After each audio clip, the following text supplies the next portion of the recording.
Swastiastu. Perkenalkan, nama saya Dewo Mangudi Utama. Saya salah satu mahasiswa Elizabeth Internasional. Saya dari kelas FBN Service D. Di sini saya akan menceritakan tentang kisah 3 entrepreneur yang terkenal di Indonesia. Di sini saya akan menceritakan yang pertama, yaitu entrepreneur dari usaha terkenal Kebab Baba Raffi. Kebab Baba Raffi didirikan sejak tahun 2007 dan berpusat di Jakarta. Dengan jumlah outlet yang semula hanya 2, kini telah berkembang mencapai 1.200 outlet di seluruh dunia. Hendy Setiono, pria asal Surabaya tersebut memperoleh ide kuliner ala Timur Tengah ini saat tengah berkunjung ke Qatar. Dia melihat banyak kedai kebab di sana dan berpikir bahwa kuliner tersebut memiliki potensial besar untuk berkembang di Indonesia. Untuk merealisasikannya, dia bekerja sama dengan Hasan Baraja untuk mengembangkan usaha kuliner itu dengan modal awal sebesar 4 juta saja.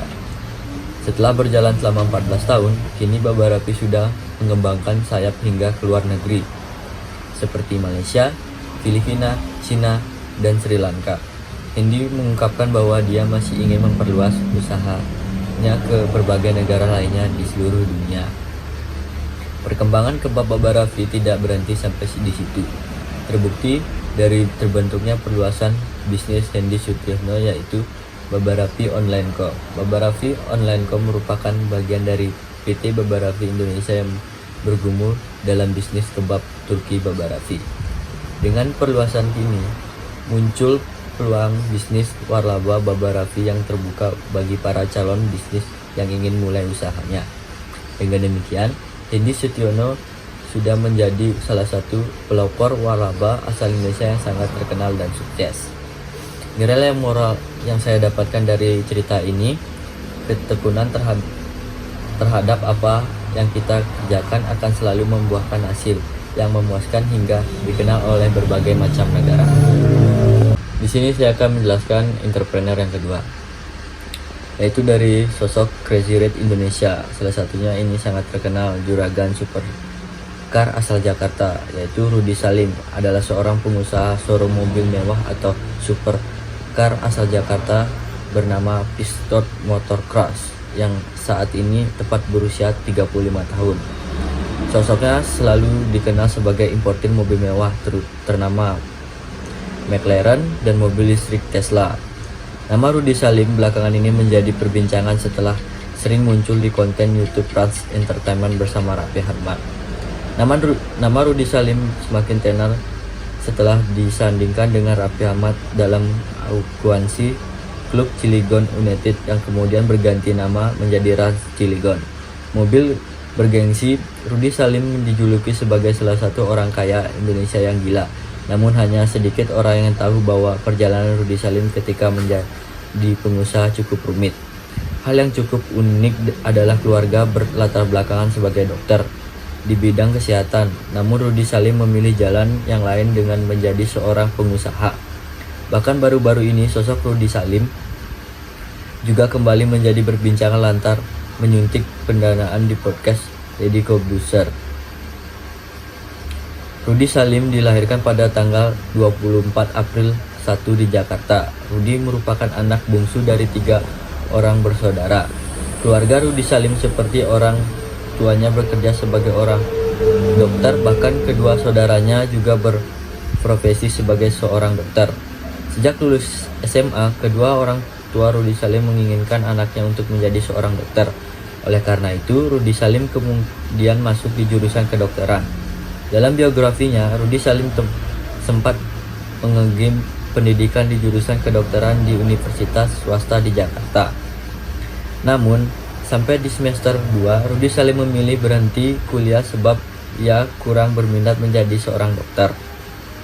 Agar dapat kembali ke bangku kuliah kedokteran, orang tua Rudy Salim membujuk Rudy Salim dengan memberikan sebuah mobil Mercedes agar anaknya tersebut kembali kuliah. Rudy kembali terima dan pindah ke universitas lain jurusan kedokteran. Namun karena menyukai mobil, ia kembali kurang tertarik untuk belajar kedokteran. Hanya bertahan 2 semester, Rudy Salim kemudian putus kuliah karena nilai yang rendah. Setelah putus kuliah, Rudy Salim kemudian mencoba peruntungan di dunia bisnis. Ia kemudian mencoba bisnis di dunia games online dan Microsoft, yakni jasa alat pembayaran.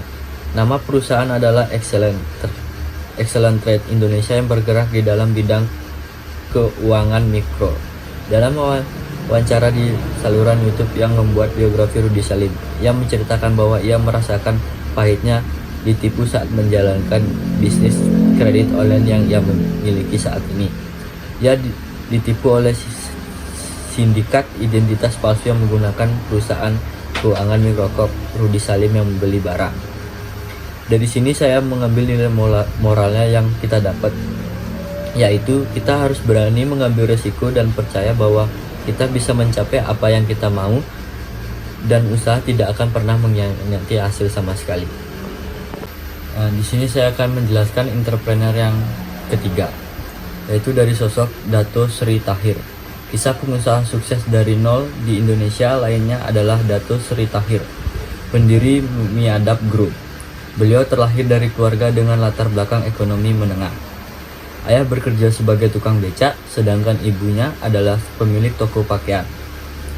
Tahir kecil bercita-cita jadi dokter, namun impian itu harus kandas saat ayahnya sakit dan biaya ekonominya keluarga menipis.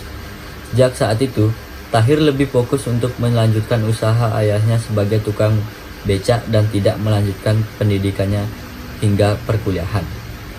Dengan kegigihannya, Tahir mendapatkan beasiswa hingga melanjutkan ke sekolah bisnis di Nanyang Technological University, Singapura. Setelah lulus, Tahir membuka bisnis garmen dengan cukup sukses. Pada tahun 1986, Tahir memasuki bisnis keuangan dengan mendirikan Miadab Group dan Bank Miadab menjadi andalannya. Saat terjadi krisis moneter pada tahun 1998, Bank Miadab tetap berdiri dan kini bisnisnya sudah masuk pasar saham Bursa Efek Jakarta. Dan hingga saat ini, Dato Sri Tahir terkenal dengan kesuksesannya. Nilai moral yang saya dapat dari sini yaitu jangan pernah menyerah dengan keadaan apapun, terus berusaha, semua pasti akan tercapai dengan doa dan usaha yang giat. Sekian penjelasan entrepreneur dari saya. Apabila ada salah kata, mohon dimaafkan. Saya tutup dengan para Santi. Om Santi Santi Santi.